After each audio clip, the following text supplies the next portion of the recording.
ഇന്ന് നല്ലൊരു മഴ ദിവസമായിരുന്നു കേട്ടോ.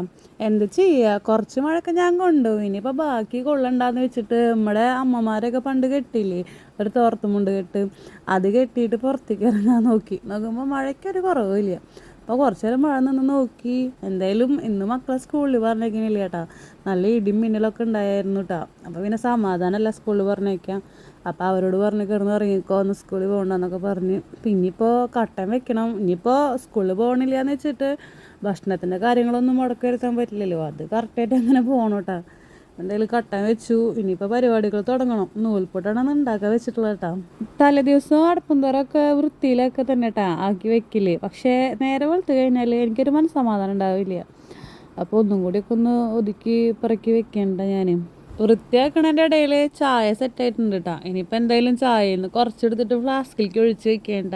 ഇനിയിപ്പോൾ ചൂടാറണ്ട, മഴയും വീണല്ല. അപ്പോൾ ഇനിയിപ്പോൾ ഇടയ്ക്കിടയ്ക്ക് ഇങ്ങനെ അത് ഉണ്ടാക്കാൻ വേണ്ടല്ലോ വെച്ചിട്ട് കുറച്ച് ഫ്ലാസ്കിലേക്ക് ഒഴിച്ച് വെച്ചു കേട്ടോ. ഇനിയിപ്പോൾ എന്താ പറയുക, കയ്പ്പയ്ക്ക ഉണ്ട്, അത് കറി വെക്കണം. അപ്പോൾ അതിനുള്ള അരിഞ്ഞ് വെച്ച് പുളിവെള്ളത്തിലിട്ട് വെച്ചിട്ട് വേണം എനിക്കിനി കയ്പ്പയ്ക്കല്ല, ചായയുടെ കടിയുടെ പരിപാടികൾ തുടങ്ങാൻ കേട്ടോ. അപ്പോൾ ഈ ചായയുടെ കടിയുടെ പരിപാടി ആയി കഴിഞ്ഞാൽ പിന്നെ കയ്പ്പയ്ക്ക കറി വയ്ക്കുക എളുപ്പമാണല്ലോ. പുറത്തേക്കൊന്ന് ഇറങ്ങി നോക്കിയപ്പോഴേ പാടത്ത് അത്യാവശ്യം വെള്ളമായിട്ടുണ്ട് കേട്ടോ. അതേ കാണുന്ന പറമ്പിലും, ഈ പറമ്പിൽ കൂടെ ഉണ്ടാ ഞങ്ങളെ മുറ്റത്തേക്ക് വെള്ളം വരിക. പാടത്തെ മുൻപ് വഴുതനങ്ങ പയറും അതേപോലെ തന്നെ കയ്പ്പയ്ക്കൊക്കെ നട്ടിട്ടുണ്ടായിരുന്നു. കയ്പ്പയ്ക്കയും പയറും പോയിട്ടാ, വഴുതനങ്ങ ഉണ്ടായത് കുറച്ചുണ്ടായിരുന്നു. ഇനിയിപ്പോൾ അത് വെള്ളത്തിൽ ചെയ്യണ്ടെന്ന് വെച്ചിട്ട് ഞാനത് പൊട്ടിക്കണ്ടാ. എപ്പോഴെങ്കിലും ഒരിക്കൽ അത് ഉപ്പേരിയാ അല്ലെങ്കിൽ മീൻ വറുക്കണ പോലെയൊക്കെ മസാലയൊക്കെ തേച്ച് വറുത്താൽ നല്ല ടേസ്റ്റാണ് കേട്ടോ. ഏറ്റവും വലിയ പണിയാണ് ഈ തേങ്ങ ചിരവൽ. അത് ഞാൻ ആദ്യം കഴിച്ചു വെച്ചു കേട്ടോ. എന്താ പറയുക, ഫസ്റ്റ് ഗണപതിക്ക് എന്ന് പറഞ്ഞ പോലെ ഫസ്റ്റ് തേങ്ങ ചിരകി കഴിഞ്ഞാൽ ആ ഉള്ളിലത്തെ ഭാഗമല്ലേ, അതെനിക്ക് ഭയങ്കര ഇഷ്ടമാണ് കേട്ടോ. അതാണ് ഞാനിപ്പോൾ ഈ കഴിച്ചത്. ഇന്ന് സ്കൂളിൽ പോകണ്ടെന്ന് പറഞ്ഞ കാരണം ഇനിയിപ്പോൾ എന്തായാലും പിള്ളേർ നേരെ വൈകിട്ട് എണിക്കുക. അപ്പോൾ പിന്നെ ഞാൻ ഈ ചായയുടെ പരിപാടിയുടെ കൂടെ തന്നെ ഉണ്ട് എൻ്റെ കറി പരിപാടികളും ഞാൻ നോക്കണത്. തേങ്ങ വറുത്തരച്ചിട്ടാണ് ഞാൻ കയ്പ്പയ്ക്ക് വെക്കുന്നത്. എൻ്റെ അഷ്ടമിക്ക് വല്ലാണ്ട് താല്പര്യമില്ല കയ്പ്പയ്ക്ക് കറി. അപ്പോൾ തേങ്ങ വറുത്തരച്ചിട്ടാകുമ്പോൾ നമുക്ക് നാളെ ആയാലും നമുക്ക് ഉപയോഗിക്കാമല്ലോ, ടേസ്റ്റ് കൂടുകയെന്നല്ലാണ്ട്. അങ്ങനെ കയ്പ്പയ്ക്കൊക്കെ അരിഞ്ഞു വെച്ചു. ഇനി അത് കുറച്ച് പുളി പിഴിഞ്ഞിട്ട് ആ പുളിവെള്ളം കുറച്ച് ഉപ്പും കൂടി മിക്സ് ചെയ്തിട്ട് വേണം ഒരു അരമണിക്കൂർ വെക്കണം. അപ്പോൾ പിന്നെ കയ്പ്പയ്ക്കയുടെ കയ്പ്പൊന്നും അങ്ങനെ ഉണ്ടാവില്ല കേട്ടോ. നൂൽപുട്ടിനൊക്കെ കുഴച്ച് വെച്ച് അടുപ്പത്ത് വെള്ളം തിളയ്ക്കുന്ന സമയം കൊണ്ട് ഞാൻ ഉപ്പേരിക്കുള്ള കാബേജ് അരിഞ്ഞ് വെക്കാൻ കേട്ടോ. അപ്പോൾ നമുക്ക് സമയവും ലാഭിക്കാമല്ലോ. ഞാൻ ശരിക്കും ഇഡ്ഡലി തട്ടിലല്ല കേട്ടോ നൂൽപുട്ട് ഉണ്ടാക്കുക. ഞാൻ അത് ഇങ്ങനെ ഉണ്ടാക്കുക. ഇതാകുമ്പോൾ ഒരെണ്ണം ഉണ്ടാക്കിയാൽ മതി ഒരാൾക്ക്. എക്സ്ട്രാ ഉണ്ടാക്കും, എന്നാലും ഒരെണ്ണം വെച്ചിട്ടാകുമ്പോൾ ഒരു കണക്ക് വരും. അതായത് എനിക്ക് ഭയങ്കര മടി എനിക്ക് മറ്റേ ഇഡ്ഡലി പാത്രത്തിൽ ഉണ്ടാക്കാം. എനിക്ക് ഒന്നും കൂടി പെട്ടെന്നാവുക ഇതാണ് കേട്ടോ. ഇങ്ങനെ ആരെങ്കിലും ഉണ്ടാകുന്ന ആൾക്കാരുണ്ടോ ഉണ്ടെങ്കിൽ ഒന്ന് കമൻറ്റ് ചെയ്യണം കേട്ടോ. എന്തായാലും അങ്ങനെ നൂൽപുട്ട് ഒരു സൈഡിൽ നിന്ന് വെന്തു കേട്ടോ. കണ്ടില്ലേ, ഇതാണ് അവസ്ഥ കേട്ടോ.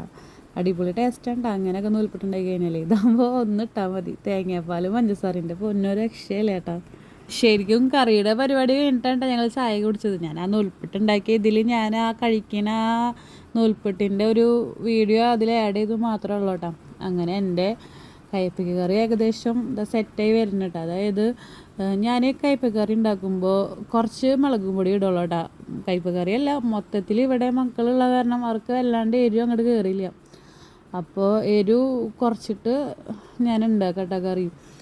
പിന്നെ ഞാനിപ്പോൾ ഇട്ട മസാല അല്ല കേട്ടോ. അത് കഴിഞ്ഞിട്ട് ഞാൻ എന്തോ ഒരു കുറവ് വന്നപ്പോൾ കുറച്ച് മഞ്ഞൾപ്പൊടിയും അതേപോലെ തന്നെ കുറച്ച് മല്ലിപ്പൊടിയൊക്കെ ആഡ് ചെയ്തിട്ടുണ്ടായിരുന്നു കേട്ടോ. ഒരു ചെറിയ തക്കാളി മുറിച്ചിട്ടു കേട്ടോ. തക്കാളി ഇല്ലാത്തൊരു കളി എനിക്കില്ല കേട്ടോ.